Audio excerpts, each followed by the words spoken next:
Hello बच्चों, welcome to Ether a new study circle. आज बच्चों हम जो पढ़ने वाले हैं वो है बेसिक मैथमेटिक्स। हम लोगों ने फिजिक्स जो क्लास 11th की थी उसमें unit and measurement chapter complete कर लिया था। अब उससे आगे अगर हमें बढ़ना है तो हमें मैथमेटिक्स की ज़रूरत पड़ेगी। जैसे युद्ध पे जाने से पहले हमें क्या चाहिए होते हैं? हथियार। वैसे ही मैथमेटिक्स समझ लो आपका वेपन है। Mathematics is the language of science. अगर आप मैथमेटिक्स नहीं जानोगे तो साइंस में ज़्यादा कुछ आगे नहीं कर पाओगे। आप देखो, बेसिक मैथमेटिक्स क्यों पढ़नी है? क्योंकि हमारे हम लोग जो पढ़ रहे हैं उसमें कुछ बच्चे हमारे साथ बायो स्ट्रीम के भी हैं। अब बायो वाले ये सोचेंगे, मैथ वाले तो चलो आगे चल के पढ़ भी लेंगे, बायो वाले सोचेंगे कि इतना मैथमेटिक्स बेसिक क्या है, थोड़ा बहुत फॉर्मूले जान लेते हैं, करेंगे आगे चल के। बच्चों, बात यह है कि तुम आगे चल के इतना कंफ्यूज हो जाओगे, जहाँ इंटीग्रेशन डिफरेंशिएशन देखोगे कुछ समझ ही में नहीं आएगा। और दूसरी बात, कोई ज़रूरी है कि आप बायोलॉजी लिया है आपने तो आप एमबीबीएस डॉक्टर आगे यही सब करना है? आप बायोटेक्नोलॉजी में भी जा सकते हो, और जहाँ टेक्नोलॉजी आएगी मैथमेटिक्स आपके काम आएगी। और दूसरी बात, होता क्या है बच्चों कि जब हम बहुत बड़ी बड़ी चीज़ें तो पढ़ डालते हैं, लेकिन जब कोई बेसिक सी चीज़ आती है तो हमने पढ़ रखी होती है, दिमाग में थोड़ी गिल्ट फील होती है। गिल्ट मतलब जैसे आपको बताऊं, अभी मैं आपसे क्वाड्रिलेटरल की प्रॉपर्टीज़ पूछ लूँ तो आप नहीं बता पाओगे। क्यों? क्योंकि आपके दिमाग में आएगा अरे हाँ कुछ कुछ पढ़ा तो था 9th-10th में, लेकिन ये था क्या है भूल गया। तो ऐसा नहीं होना चाहिए। कुछ बेसिक सेट ऑफ रूल्स हैं मैथमेटिक्स के जो हमेशा ध्यान में होने चाहिए, चाहे आप पढ़ाई छोड़ ही क्यों ना दें, लेकिन उतना आपके दिमाग में रहना चाहिए। तो बच्चों देखते हैं हम लोग क्या पढ़ेंगे इसमें। देखो बच्चों, जो ये हमारा मॉड्यूल है इतना हम ख़त्म करेंगे, इसमें इतना पढ़ लेंगे, उसके बाद मैथमेटिक्स हमको कभी परेशान नहीं करेगी, खासकर फिजिक्स और साइंस की फील्ड में। मतलब जिस लेवल पे हम हैं, अब ये मत सोचने लगना बीएससी की फिजिक्स आप सॉल्व करने लगो, मतलब फर्स्ट ईयर हो इंटर की। नंबर सिस्टम पढ़ेंगे बच्चों। अब इसमें थोड़ा थोड़ा इंट्रोडक्शन लेंगे, ऐसा भी नहीं कि बहुत डीप में जाएंगे। Ratios and proportion, basic algebra में बहुत से चैप्टर हैं जैसे कि सेट थ्योरी, मैट्रिसेस, डिटरमिनेंट, इनका इंट्रोडक्शन जानेंगे। सेट थ्योरी आप पढ़ चुके हो, मैट्रिक्स डिटरमिनेंट्स ये आपने नाम सुना होगा। मैथमेटिक्स वाले पढ़ेंगे इसको आगे चल के, बायो वाले बस थोड़ा सा इंट्रोडक्शन में दे दूंगा। Mensuration, coordinate geometry, trigonometry, inverse trigonometric functions and complex numbers, calculus, ये आपके लिए एकदम नया टॉपिक हुआ है। एकदम नया मतलब कि इससे पहले आपने कभी नहीं पढ़ी, हाई स्कूल तक कैलकुलस नहीं है, जिसमें हम limit, continuity, differentiation and it's applications, integration and its application. अब बच्चों ये इसलिए इंपॉर्टेंट है क्योंकि आपकी जो अभी फिजिक्स स्टार्ट होने वाली है उसमें मैक्सिमम जो है वो आपका कैलकुलस पे बेस्ड है। अब आप कहोगे क्यों, वो आगे चल के पता चलेगा। तो बच्चों देखते हैं, पहला टॉपिक हम पढ़ना स्टार्ट करते हैं बहुत जल्दी से, क्योंकि ये आपको बस पता होना चाहिए। क्योंकि भाई आप एक ऐसे स्टूडेंट हो जो पढ़ाई कर रहा है, और पढ़ने वालों से उम्मीद रखी जाती है कि उनको इतना तो पता ही होगा। आपको पता भी होगा, एक बार रिवाइज कर लेते हैं। जैसे नंबर सिस्टम है बच्चों, नेचुरल नंबर्स, पहले कौन से नंबर्स आते हैं? Natural number. वो सारे काउंटिंग नंबर्स जो 1 से स्टार्ट होते हैं, आप उनको कैपिटल एन से रिप्रेजेंट करते हो। सेट के फॉर्म में लिखेंगे तो कैसे? 1 2 3 4 एंड सो ऑन। ये सारे नंबर क्या होते हैं बच्चों? आपके नेचुरल नंबर्स। उसी तरह बच्चों इंटीजर्स क्या कर, अब यहाँ पर मैंने सिर्फ पॉजिटिव वैल्यूज ली हैं, अगर आप निगेटिव वैल्यूज को भी कंसीडर कर लो तो वो सारे क्या होते हैं? इंटीजर्स। इसको जेड से रिप्रेजेंट करते हैं,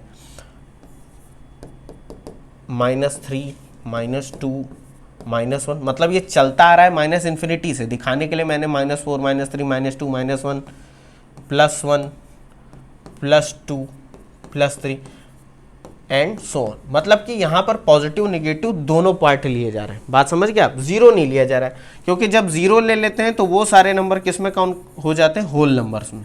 होल नंबर्स क्या होते हैं बच्चों? जो जीरो से स्टार्ट हो, मतलब 0 1 2 3 4 एंड सो ऑन। मतलब उसमें जीरो भी, नेचुरल नंबर्स में जीरो ले लो तो वो होल नंबर हो गया। अब ये बच्चों हैं आपके निगेटिव इंटीजर्स, इसको रिप्रेजेंट करते हैं जेड माइनस से। और ये आपके सारे क्या हैं?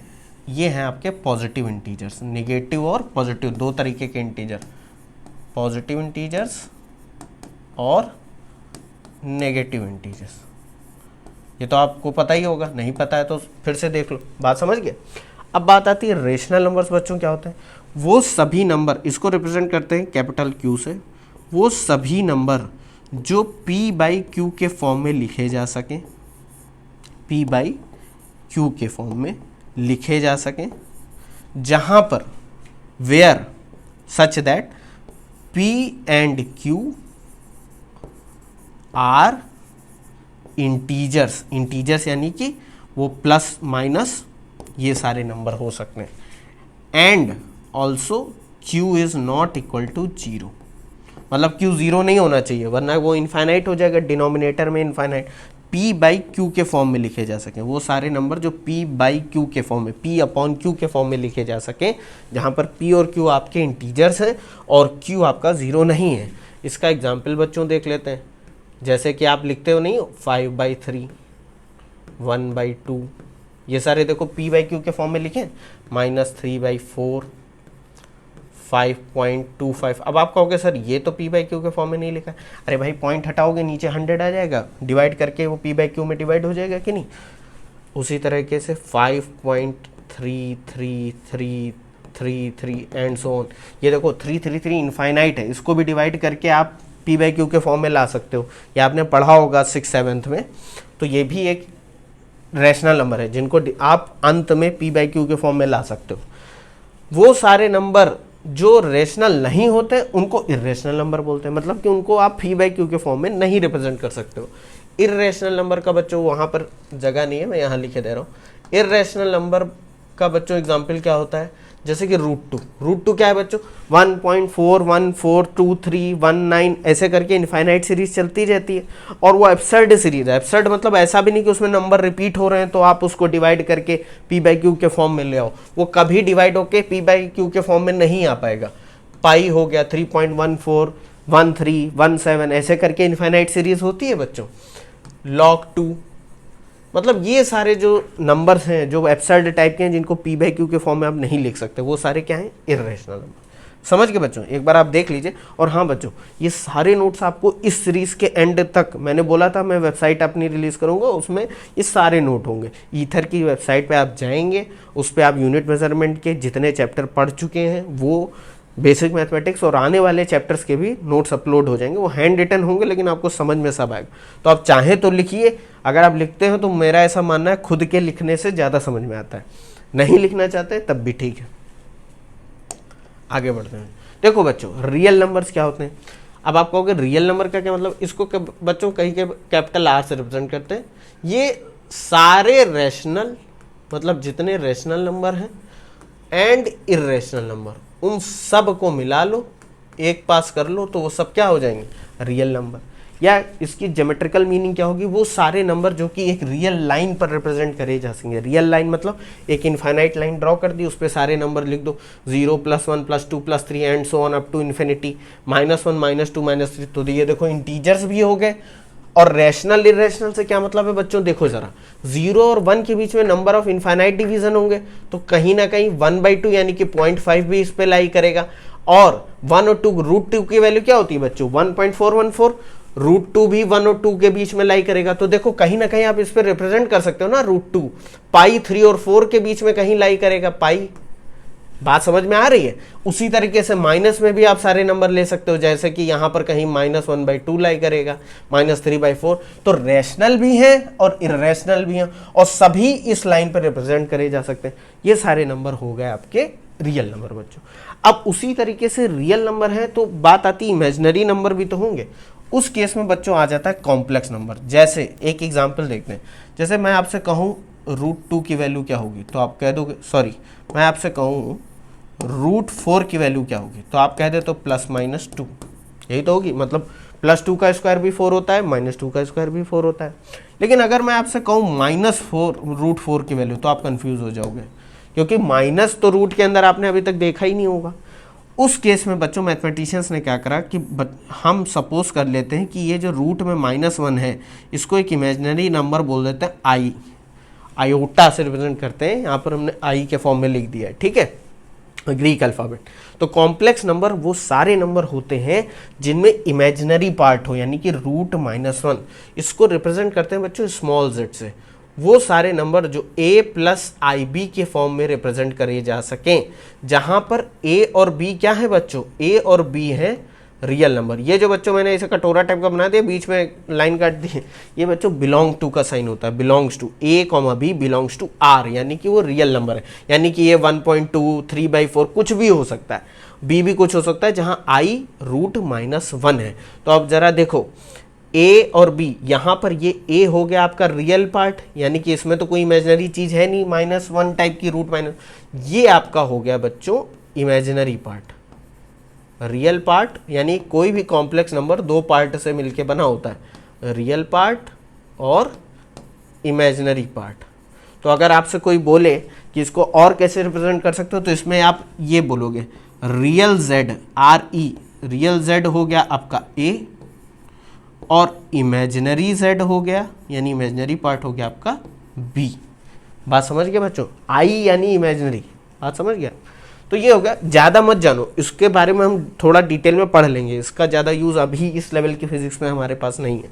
तो ये हो गया बच्चों कॉम्प्लेक्स नंबर। अब बात आती है बच्चों इंटीजर। इंटीजर यानी प्लस माइनस सारे नंबर, उनकी कुछ प्रॉपर्टीज़ होती हैं। प्रॉपर्टीज़ से पहले हम ये बच्चों जान लेते हैं, इवन नंबर और ऑड नंबर तो आपने पढ़े ही होंगे। वैसे ही इवन इंटीजर क्या है, मतलब प्लस माइनस भी आपका कंसीडर कर लो। तो इवन इंटीजर क्या हो गया बच्चों, 2, 4, 6, 8, मतलब वो सारे नंबर जो 2 से डिविजिबल है कि नहीं बात? इनको जनरली कैसे आप रिप्रेजेंट कर सकते हो, 2n, यानी कि ये प्लस माइनस भी तो हो सकता है, प्लस माइनस 4 भी हो सकता है, प्लस माइनस 6 भी हो सकता है, प्लस माइनस 8 भी हो सकता है। 2n से हम इसको रिप्रेजेंट करते हैं, जहां पर n क्या है बच्चों, n आपका कोई इंटीजर है, plus minus 1, plus minus 2, plus minus 3 and so on. अब जरा बच्चों यहाँ पर देखो, 1 रखोगे तो 2 आ जाएगा, 2 रखोगे तो 4 आ जाएगा, 3 रखोगे तो 6 आ जाएगा। देखो उसी तरीके से हमारे ये नंबर चल रहे हैं। तो इवन इंटीजर को रिप्रेजेंट करना है तो 2n से आप रिप्रेजेंट कर सकते हो। ऑड इंटीजर्स वो सारे होते हैं जो 2 से डिविजिबल नहीं है, यानी कि plus minus 1, plus minus 3, plus minus 5 and so on. इसको रिप्रेजेंट कैसे करेंगे बच्चों, बस 2n में 1 जोड़ दो, प्लस 1। अब जरा रख के देखो, इसमें अगर हम 0 रख दें, n जहाँ पर 0 से भी स्टार्ट हो सकता है, ठीक है, यहाँ पर भी 0 से भी स्टार्ट हो सकता है होल नंबर में। तो n की जगह अगर आप 0, प्लस माइनस 1, प्लस माइनस 2 रखो एंड सो ऑन, तो ये नंबर आते जाएंगे। जैसे 0 रख दो तो यहाँ पर 1 आ जाएगा, यहाँ पर 1 रख दो तो 3 आ जाएगा, 2 रख दो तो 5 आ जाएगा। अब यहाँ पर बच्चों -1 रखोगे तो क्या हो जाएगा, -2 + 1 -1, -2 रखोगे तो -4 + 1 -3। मतलब इस तरीके से आप ऑड इंटीजर्स पा सकते हो। इनकी बच्चों कुछ प्रॉपर्टी होती हैं। क्या प्रॉपर्टी होती है, किसी इवन इंटीजर को, ठीक है, अगर किसी इवन इंटीजर में जोड़ोगे, घटाओगे, मल्टीप्लाई करोगे इवन इंटीजर से, तो आपको हमेशा इवन इंटीजर मिलेगा। बात समझ में आई कि नहीं आई? अगर इवन इंटीजर को इवन इंटीजर में जोड़ोगे, घटाओगे, मल्टीप्लाई करोगे तो इवन इंटीजर ही मिलेगा। ऑड इंटीजर को इवन इंटीजर में, सॉरी, ऑड इंटीजर को अगर ऑड इंटीजर में जोड़ोगे या घटाओगे तो क्या मिलेगा, तो मिलेगा आपका इवन इंटीजर। करके देख लो जरा, 5 में 3 जोड़ो कितना हुआ 8, 5 में 3 घटाओ कितना हुआ 2, दोनों इवन इंटीजर हैं। तो ऑड इंटीजर में अगर मैंने जोड़ा या घटाया ऑड इंटीजर को तो इवन इंटीजर मिलता है, और अगर मैं ऑड इंटीजर में ऑड इंटीजर मल्टीप्लाई करूं तो हमें ऑड इंटीजर मिलता है। जैसे करके देख लो, 1 3 ज़ा 3 ऑड इंटीजर है, 1 5 ज़ा 5, 3 5 ज़ा 15 ऑड इंटीजर है। इस तरीके से ये प्रॉपर्टीज है कि इवन इंटीजर को अगर जोड़ोगे, घटाओगे, मल्टीप्लाई करोगे इवन इंटीजर में तो इवन इंटीजर मिलेगा। ऑड इंटीजर को जोड़ोगे, घटाओगे ऑड इंटीजर से तो इवन इंटीजर मिलेगा, और ऑड इंटीजर को ऑड इंटीजर में मल्टीप्लाई करोगे तो ऑड इंटीजर मिलेगा। ये बच्चों दिमाग में एक बार देख लो, नहीं भी याद है तो ये करना क्या है, बस मैं ऐसे प्रॉपर्टी टाइप का दिखा रहा हूँ आपको। ये नहीं भी पता होगा तो क्या हो जाएगा। प्राइम इंटीजर्स बच्चों क्या होते हैं, प्राइम इंटीजर हर वो इंटीजर जो कि सिर्फ खुद से डिविजिबल हो और 1 से, मतलब उसका कोई और उसको डिवाइड ना कर पाए। जैसे कि एग्जाम्पल के तौर पे देखें 2 देखो, 2 को कौन डिवाइड कर सकता है, या तो 2 करेगा या 1, 3 5 7 और क्या है बच्चों 11 13। अब आप सोचो, देखो 2 और 3 को भी 3 ही डिवाइड कर सकता है और 1, और कोई नंबर इसको डिवाइड नहीं कर सकता, यानी 4 रिमाइंडर आने लगेगा ना, वो आपको पता ही होगा। और 5 को भी 5 ही डिवाइड कर सकता है, 7। अब बीच में देखो 8 नहीं है। 8 क्यों नहीं है, क्योंकि 8 को 2 भी डिवाइड कर सकता है, 4 भी डिवाइड कर सकता है, 8 तो कर ही सकता है। यहाँ पर 4 नहीं है क्योंकि 4 को 2 भी डिवाइड कर सकता है, 6 नहीं है क्योंकि 6 को 2 और 3 दोनों डिवाइड कर सकते हैं। इस तरीके से ये सारे नंबर क्या होते हैं, प्राइम इंटीजर्स। प्राइम इंटीजर यानी प्लस माइनस दोनों कंसीडर कर लेंगे। अब 2 जो है वो आपका 2 आपका सबसे छोटा प्राइम इंटीजर है। 2 is smallest and only even integer, मतलब कि सिर्फ इकलौता सबसे छोटा, और सबसे छोटा प्राइम इंटीजर भी 2 है और इकलौता इवन प्राइम इंटीजर 2 ही है, मतलब और सारे प्राइम इंटीजर ऑड होते हैं। कंपोजिट इंटीजर क्या होते हैं बच्चों, जो प्राइम इंटीजर नहीं होते हैं, मतलब कि वो और भी नंबर से डिवाइड हो जाते हैं, जैसे कि 4 हो गया आपका, 6 हो गया, 8 हो गया, 9 हो गया, 10 हो गया, 12 हो गया। इस तरीके से ये सारे नंबर क्या हैं, जो प्राइम नंबर नहीं है या प्राइम इंटीजर नहीं, वो कंपोजिट इंटीजर, वो उनको खुद से तो वो डिवाइड हो ही जाएंगे, 1 से भी डिवाइड हो जाएंगे और भी नंबर से वो डिवाइड हो जाएंगे। प्राइम फैक्टराइजेशन बच्चों आपने पढ़ा होगा, हर एक कंपोजिट इंटीजर को हम प्राइम के मल्टीपल के फॉर्म में लिख सकते हैं। जैसे 2500 मान लो लिखा है, इसको हम कैसे लिख सकते हैं बच्चों, सबसे छोटे प्राइम इंटीजर से स्टार्ट करेंगे, देखेंगे 2 into 2 into 5 into 5 into 5 into 5। आप इसको मल्टीप्लाई करके देखना ये नंबर आएगा कि नहीं आएगा। तो इसको प्राइम फैक्टराइजेशन कहते हैं, यानी कि हमने एक कंपोजिट इंटीजर को प्राइम इंटीजर्स में तोड़ दिया। कैसे, ये देखो दोनों ये आपके प्राइम इंटीजर हैं, ये 5 आपका प्राइम इंटीजर है, 2 की पावर 2 इंटू 5 की पावर 4। और इसको करते कैसे थे आप, इसको करने के लिए आप इसका फैक्टराइजेशन ऐसे करते थे, 2500 को ऐसे लिख लेते थे, याद करो बच्चों, एलसीएम जैसे लेते थे, 2 से सबसे छोटे से ट्राई करते थे, ये देखते थे डिवाइड हो रहा है कि नहीं, 2 1 2, 2 2 4, 2 5 10, ये देखो डिवाइड हो रहा है। फिर 2 से करते थे, फिर से देखते थे 2 2 4, 2 5 10, उसी तरह फिर 5 आने लगेगा। तो ये मल्टीप्लाई करते करते ये आपका इतना आ जाएगा। ये आपको मैं नहीं बताऊंगा, ये तो ध्यान ही होगा यार, इतना नहीं ध्यान है तो फिर क्या है। रिलेटिवली प्राइम नंबर्स क्या होते हैं, वो नंबर्स जिनके कॉम्बिनेशन का HCF 1 हो, रिलेटिवली जो आपस में प्राइम हो, मतलब कि 2 and 9, मतलब कि HCF 1 होने का मतलब है इनको साथ में सिर्फ 1 ही डिवाइड कर पा रहा है, कोई ऐसा नंबर नहीं है जो इन दोनों को डिवाइड कर दे। 3 2 को क्या डिवाइड कर सकता है, नहीं, लेकिन 9 को कर देगा। 4 2 को डिवाइड कर सकता है, हाँ, मतलब 4 2 से डिविजिबल है, लेकिन 4 क्या 9 से डिविजिबल है, नहीं। इनका हाईएस्ट कॉमन फैक्टर जो है वो 1 होगा, यानी इन दोनों का HCF 1 होगा, यानी इन दोनों नंबर को अगर कोई कॉमन नंबर डिवाइड कर सकता है तो वो 1 होगा, तब हम इन दोनों नंबर को बोल देंगे रिलेटिवली प्राइम नंबर। ये बच्चों ज़्यादा जानने की ज़रूरत नहीं है, आपको इंट्रोडक्शन देने के लिए कि हाँ ये सब आपने कभी पढ़ रखा है, रिवाइज करने के लिए मैं बता रहा हूँ। बात समझ गए बच्चों, आगे बढ़ते हैं बच्चों। ये आपने थोड़ा 5th 6th या 4th में पढ़ा होगा, डिविजिबिलिटी इन इंटीजर। अब आप कहोगे सर इतना पुराना रिवाइज करके क्या करें, जब आप बच्चों कैलकुलेशन करोगे, अभी बड़ी बड़ी कैलकुलेटर तो अलाउड है नहीं आप लोगों को, तो ये थोड़ा काम आता है, मेरे तो काम आया था, आपके भी आएगा, कि थोड़ा हम जान जाए कि डिविजिबिलिटी होगी कि नहीं होगी, मतलब ये नंबर 2 से डिविजिबल है या 3 से है या नहीं है, ये आपको मदद करेगा। जैसे कोई नंबर 2 से डिविजिबल होगा कि नहीं है, कैसे चेक करते थे बच्चों, उस नंबर के एंड में 0 2 4 6 8 ऐसा कुछ आना चाहिए। जैसे एग्जाम्पल के रूप में हम देख लें 746, देखो 6 आ रहा है तो यानी 2 से डिविजिबल है। 250 देखो 0 आ रहा है यानी 2 से डिविजिबल है। ठीक है, ये समझ गए। कोई नंबर 3 से डिविजिबल है कि नहीं, वो कैसे जानते थे, उसमें जितनी डिजिट है उनका सम लेते थे, यानी उनको जोड़ते थे। अगर वो सम 3 से डिविजिबल है तो हम कह देते थे कि हाँ नंबर भी पूरा पूरा 3 से डिविजिबल होगा।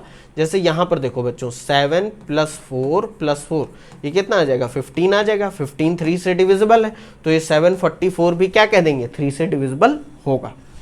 उसी तरह बच्चों 4 की डिविजिबिलिटी कैसे चेक करते हैं, लास्ट की 2 डिजिट देखते हैं नंबर की, अगर वो डबल 0 है या वो ऐसा नंबर हो जो 4 की टेबल में आता हो या 4 से डिविजिबल हो, तो हम कह देंगे कि वो नंबर पूरा पूरा 4 से डिविजिबल है। जैसे यहाँ तो डबल 0 आ रहा है तो ये तो डिविजिबल है ही है। यहाँ पर 24 4 6 24 यानी कि ये भी डिविजिबल है, तो ये पूरा पूरा नंबर डिविजिबल है। 5 से डिविजिबिलिटी कैसे चेक करते थे बच्चों, आखिरी का जो नंबर है वो या तो 5 हो या 0 हो, ये देखो दोनों नंबर डिविजिबल है। 6 से डिविजिबिलिटी कैसे चेक करते थे, कोई नंबर 6 से तब डिविजिबल होगा जब वो 2 से भी डिविजिबल हो और 3 से भी डिविजिबल हो। 2 and 3 दोनों ही उसको डिवाइड कर रहे हो, तो 2 से डिविजिबिलिटी चेक करते हैं इसकी, लास्ट में देखो 4 है यानी 2 से तो डिविजिबल है। 3 से डिविजिबिलिटी चेक करते हैं, इन इन सारे नंबर्स को जोड़ते हैं, डिजिट्स को, 2 + 6 8, 8 + 0 8 + 4 12, यानी 12 डिवाइडेड बाई 3, 3 4 ज़ा 12, यानी कि ये नंबर 6 से भी डिविजिबल है। उसी तरह 8 से डिविजिबिलिटी कैसे चेक करते थे बच्चों, जैसे 4 में लास्ट की 2 डिजिट देखते हैं, यहाँ 8 में लास्ट की 3 डिजिट देखते हैं। अगर लास्ट की 3 डिजिट 000 हो या वो ऐसा नंबर हो जो 8 से डिविजिबल हो, यानी 8 का मल्टीपल हो, तो हम कह देंगे पूरा नंबर क्या है, 8 से डिविजिबल है। जैसे बच्चों 344 डिवाइडेड बाई 8 करके देखो, 8 4 ज़ा 32, 8 3 ज़ा 24, 43 आ रहा है, तो यानी कि ये पूरा नंबर 23344 8 से डिविजिबल होगा। अब बच्चों 9 का भी देख लेते हैं। 9 की डिविजिबिलिटी चेक करना और 3 की एकदम सेम है। 3 की कैसे सेम है, सबका जोड़ देख के देखो, सम ऑफ डिजिट्स 3 + 3 + 3 9 आया, 9 9 से डिविजिबल है, तो यानी कि 9 333 भी 9 से डिविजिबल होगा।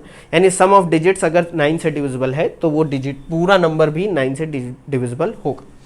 अब बात आती है बच्चों 10 से डिविजिबिलिटी। अब मैं बताऊं क्या, आपको इतना तो पता ही होगा, आखिरी में 0 आ रहा है तो 10 से डिविजिबल है। ये बच्चों 11 से डिविजिबिलिटी अब देखते हैं। 11 से डिविजिबिलिटी बच्चों देखना, थोड़ा सा आप देख लीजिए, ये थोड़ा सा अलग है। इसमें क्या है बच्चों, हम 2 चीजें देखते हैं। क्या देखते हैं, sum of digits in odd place minus यानी इनका difference, sum of digits in even place. इसका हम डिफरेंस निकालते हैं और देखते हैं क्या वो नंबर जो आ रहा है वो 11 से डिविजिबल है या नहीं। 11 से या तो वो डिविजिबल होना चाहिए या वो 0 होना चाहिए, तभी हम कहेंगे कि पूरा नंबर 11 से डिविजिबल है। जैसे कि यहाँ पर देखते हैं बच्चों, पहले पोजीशन पता करते हैं। ये फर्स्ट पोजीशन पे है, second, third, fourth, fifth, sixth और ये 7th पोजीशन। तो बच्चों ऑड प्लेसेस पे कौन सी डिजिट होंगी, ये देखो first position, third position, fifth position, 7th position. और इवन प्लेसेस पे second position, fourth position, 6th position. तो देखो sum of digits in odd place पे कौन कौन सी डिजिट है, 1 है आपका, थर्ड पोजीशन पे 3 है, फिफ्थ पोजीशन पे 5 है और 7th पोजीशन पे 2 है। इनको जोड़ो जरा, 5 4 9 + 2 11 आया बच्चों। उसी तरह sum of digits in the even place जोड़ो, सेकंड पोजीशन पे 8 है आपका, फोर्थ पोजीशन पे 9 है और 6th पोजीशन पे 5 है। इसको जोड़ के देखो ये कितना आएगा बच्चों, 9 और 8 17 और 5 22। अब इन दोनों का डिफरेंस देखो बच्चों कितना आ रहा है, माइनस करो 11 - 22, तो ये कितना आ जाएगा, 11 आ जाएगा। अब आप सोचोगे -11, बच्चों माइनस प्लस से मतलब नहीं, 11 आ रहा है ना, यानी 11 से डिविजिबल है ये, 11 1 ज़ा 11, तो ये पूरी डिजिट 11 से डिविजिबल होगी। अगर यहाँ पर 0 आ जाता तब भी ये पूरी डिजिट क्या होती, 11 नंबर क्या होता, 11 से डिविजिबल होता। अगर कोई और नंबर आता तो डिविजिबल नहीं होता। ठीक है बच्चों। अब आप सोचोगे सर आपने 7 से डिविजिबिलिटी नहीं बताई। देखो बच्चों 7 से डिविजिबिलिटी बीच में इसलिए नहीं बताई क्योंकि इसकी डिविजिबिलिटी जानना ना जानना लगभग बराबर ही है, मतलब बराबर इन द सेंस ये नहीं भी जानोगे तो कोई बहुत ज़्यादा फर्क नहीं पड़ेगा। देखते हैं क्या था, 798। अब इसकी डिविजिबिलिटी चेक करने के लिए कि कोई नंबर 7 से डिविजिबल है या नहीं, हम करेंगे क्या बच्चों, जो यूनिट डिजिट पे नंबर है उसको 2 से मल्टीप्लाई कर देंगे। 2 से मल्टीप्लाई करो, 798 को चेक करना है तो ये आ जाएगा 16। और जो बाकी नंबर बचे हुए उससे ये नंबर घटा देंगे। बाकी नंबर कौन सा बचा है, 79। तो 79 - 16 कितना होगा, 63। तो जो नंबर आना चाहिए या तो वो 7 से डिविजिबल हो या वो 0 हो। तो 63 7 से डिविजिबल है, 7 9 = 63, तो यानी कि ये नंबर डिविजिबल है। अब आप सोचोगे सर ये क्यों नहीं जाना, देखो बच्चों है क्या, ये इसको जानने का कोई मतलब नहीं। अब मान लो ये इतना लंबा डिजिट का नंबर होता तो आप क्या करते हैं, 2 × 2 4 आखिरी के डिजिट का डबल यानी 2 × 2 और बाकी के डिजिट से घटाते, तब भी तो इतना बड़ा नंबर आपको मिलता है, इतना बड़ा नंबर इतनी डिजिट्स का। तो 7 से चेक करके, इन सब में क्या है कि खाली डिजिट को देखना है, यहाँ पर घटाना वटाना है। 11 में भी आप पूरा जान जाओगे, 7 में तो आपको पूरा घटा के फिर से डिवाइड करके देखना पड़ेगा ना बच्चों। तो इसलिए 7 की डिविजिबिलिटी जानना ना जानना बराबर ही है। अब बच्चों ये थोड़ा आप जान लो, ये अभी इस लेवल पे बस आप जान जाओ ये वैल्यू होती क्या है। कभी कभी आप देख लोगे ऐसी चीज़ें आपका दिमाग टकरा जाएगा, बल्कि है बहुत सिंपल। किसी भी रियल नंबर की एब्सोल्यूट वैल्यू क्या होती है, एब्सोल्यूट वैल्यू का मतलब है प्लस माइनस से हमको मतलब नहीं है, उसका मैग्नीट्यूड क्या है। एब्सोल्यूट वैल्यू को कहीं कहीं पर मैग्नीट्यूड भी लिखा आप देखोगे, मैग्नीट्यूड, मैग्नीट्यूड का मतलब होता है उसका माप क्या है, प्लस माइनस से मतलब नहीं है आपको। तो देखो बच्चों, किसी रियल नंबर, मान लो कोई रियल नंबर x है, रियल नंबर x यानी कि ये 3 हो सकता है, 3.5 हो सकता है, 3.6 हो सकता है, 4 हो सकता है, पाई हो सकता है। इसकी एब्सोल्यूट वैल्यू को हम ब्रैकेट ऐसे दो डंडियां खड़ी खड़ी लगा देते हैं, बीच में वो नंबर लिख देते हैं वर्टिकल लाइंस के बीच में, इसको मॉड्यूलस बोलते हैं। मॉड्यूलस यानी absolute value of real number, modulus of x या मॉड ऑफ x। ये होता क्या है, ये होता ये है बच्चों, इसकी डेफिनेशन क्या कही जाती है कि मॉड ऑफ x, x होगा जब x ग्रेटर देन और इक्वल टू 0 होगा, mod of x minus x होगा जब x लेस देन 0 होगा। इससे होगा क्या बच्चों, होगा ये कि ये वैल्यू जिसके अंदर है बाहर जब निकालोगे तो कभी निगेटिव नहीं है, हमेशा पॉजिटिव होगी। जैसे मॉड ऑफ 5, अब 5 क्या है, 5 ग्रेटर देन 0 है, तो ये वैल्यू क्या होगी 5, तो देखो ये पॉजिटिव आ रही है। अब ये मॉड ऑफ -5 क्या होगा, अब ये अंदर की जो वैल्यू है 0 से छोटी है, x लेस देन 0 है, तो वैल्यू क्या होगी -x, x कितना है -5, तो देखो तब भी वैल्यू पॉजिटिव आ गई। यानी मॉड के बाहर जो भी वैल्यू आएगी वो कभी निगेटिव नहीं होगी, वो हमेशा क्या होगी, पॉजिटिव होगी। तो मॉड ऑफ x की डिफिनीशन क्या होगी, वो वैल्यू x देगा जब x ग्रेटर देन और इक्वल टू 0 होगा, वो वैल्यू -x देगा जब x लेस देन 0 होगा। बहुत सिंपल सी चीज है कि मॉड के बाहर हमेशा पॉजिटिव वैल्यू आए। अब आप यहाँ पर कंफ्यूज हो गए, अगर आपको ये एग्जाम्पल में दे दूं, मतलब मॉड ऑफ x -5, ये x -5 क्या होगा, तो ये वैल्यू पूरी वैसी की वैसी होगी कब, जब x 5 से बड़ा हो, 5 से बड़ा हो। भाई 5 से बड़ा होगा तभी तो ये वैल्यू पॉजिटिव आएगी, यानी 6 हो 7 हो तभी तो अंदर पॉजिटिव आएगा। तो इसकी वैल्यू x -5 होगी जब x इज ग्रेटर देन 5। यानी कि ये कैसे आ गया, x -5 ग्रेटर देन 0 होना चाहिए, 5 उधर ले जाओ तो x ग्रेटर देन 5 हो गया। ज्यादा मत दिमाग लगाओ इसमें। x -5 की वैल्यू ये बाहर निकालने पे ये -x की जगह पे अब क्या है x -5, यानी ये 5 - x हो जाएगा अगर x की वैल्यू 5 से कम है। भाई मैंने क्या बोला, मॉड के बाहर कभी भी कोई नेगेटिव वैल्यू नहीं आनी चाहिए। तो x -5 पॉजिटिव तभी होगा जब x ग्रेटर देन 5 हो, यानी कि 6 हो 7 हो तभी तो ये x -5 पॉजिटिव होगा। अगर ये लेस देन 5 है तो हमको यहां बीच बाहर माइनस लगाना पड़ेगा, 5 - x आना चाहिए, तभी देखो x लेस देन 5 यानी 4 और 3 होगा तो ये पॉजिटिव हो जाएगा। बात समझ गए, ये डिफिनीशन से आप समझ जाओगे कैसे। x यानी कि अब पूरा x हो गया, x -5, ये वैल्यू कब होगी, जब x ग्रेटर देन 5 होगा, ग्रेटर देन इक्वल टू 5 होगा। ये वैल्यू -x होगी, यानी माइनस अंदर ले जाओ तो 5 - x हो जाएगा जब x लेस देन 5 होगा। बात समझ गए, ये होती है डिफिनीशन मॉडुलस की। अब बच्चों कुछ प्रॉपर्टीज होती है मॉडुलस की, ये बस ये ज्यादा रटने की जरूरत नहीं, बस देख लो मैंने क्या कहा, ये सारे लेक्चर देख लेना एक बार। Properties, if a and b are real number, दो नंबर है तो उनके मॉडुलस की प्रॉपर्टी क्या होंगी। मॉड ऑफ a हमेशा ग्रेटर देन और इक्वल टू 0 का है, तो मैंने पहले ही कहा वो कभी निगेटिव हो नहीं सकता। दूसरी प्रॉपर्टी क्या है बच्चों, मॉड ऑफ -a या मॉड ऑफ a, ये दोनों एक ही चीज होंगी क्योंकि दोनों ही पॉजिटिव होंगे। इसको बाहर निकालोगे तो माइनस, ब्रैकेट में माइनस का है, बात समझ रहे हो कि नहीं, तो ये a हो जाएगा और मॉड ऑफ a भी a होगा, तो ये दोनों ही वैल्यू क्या होंगी, बराबर होंगी। Mod of a plus b, यानी कि a और b को जोड़ दिया, दो रियल नंबर को जोड़ने के बाद जो मॉड होगा एब्सोल्यूट वैल्यू, वो हमेशा इन दोनों की एब्सोल्यूट वैल्यू के सम से हमेशा छोटी होगी या बराबर होगी, कभी बड़ी नहीं हो सकती। इसको आप सोच के भी देख रहे हैं, ट्राइंगल की एक प्रॉपर्टी है कि ट्राइंगल की दो साइड्स का सम हमेशा तीसरी साइड से ज़्यादा होता है, ये आपने पढ़ा होगा, ठीक है, वहाँ तक दिमाग मत लगाओ। चौथी प्रॉपर्टी क्या है बच्चों, कि दो रियल नंबर्स के डिफरेंस का जो मॉड है यानी कि एब्सोल्यूट वैल्यू, वो हमेशा ज़्यादा होगा या बराबर होगा mod of a minus mod of b, यानी कि a की जो एब्सोल्यूट वैल्यू है माइनस b की जो एब्सोल्यूट वैल्यू, इन दोनों को डिफरेंस करेंगे और उनकी एब्सोल्यूट वैल्यू से ये वैल्यू हमेशा बड़ी होगी या बराबर होगी। दो नंबर्स के मल्टीप्लिकेशन का जो मॉड है, यानी कि मॉड यानी मॉडुलस यानी एब्सोल्यूट वैल्यू, वो क्या होगी, इन दोनों की एब्सोल्यूट वैल्यू के मल्टीप्लिकेशन के बराबर होगी। दो नंबर्स के डिवीजन का जो मॉड होगा वो इन दोनों नंबर के डिवीजन्स के मॉड के बराबर होगा। और ये लास्ट प्रॉपर्टी क्या है कि mod of A square is equal to A square. ये बच्चों बिल्कुल सही बात लिखी हुई है, ए स्क्वायर हमेशा एक पॉजिटिव नंबर होगा और मॉड के अंदर जो भी लिखा होता है वो भी हमेशा पॉजिटिव होना चाहिए, इसीलिए mod of A square is equal to A square. बात समझ गए कि नहीं समझ गए? ये बहुत सिंपल सा चीज़ है, इसको दिमाग में रखने की भी ज़रूरत नहीं है, बस ये देख लो तो कभी कंफ्यूज नहीं होगा अगर ऐसा कुछ देख लिया आपने। बात समझे कि नहीं समझे बच्चों? कुछ बच्चों रेशियो एंड प्रोपोर्शन के बारे में बस मैं 2 नियम बताऊंगा। रेशियो क्या होता है, अगर नंबर a अपॉन बी के फॉर्म में लिखा हुआ है तो आप कह देते थे रेशियो है, यानी एक न्यूमरेटर है एक डिनोमिनेटर है।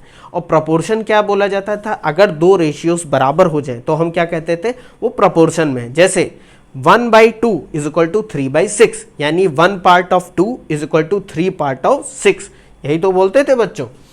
तो इसमें सिर्फ 2 नियम आप जान लो, पूरी फिजिक्स में इससे ज़्यादा आपको अप्लाई नहीं होगा, मतलब इस लेवल की फिजिक्स। अगर 2 रेशियो हैं, if a upon B is equal to C upon D, real number है a और b और c और d, ये सारे रियल नंबर, देन पहला नियम कहता है कि a plus c upon b plus d is equal to square root a square plus c square upon में under root b square plus d square is equal to, cube root ले लेंगे, a cube plus c cube upon में cube root ले लेंगे b cube plus d cube, और ये सिलसिला चलता रहेगा ऐसे ही।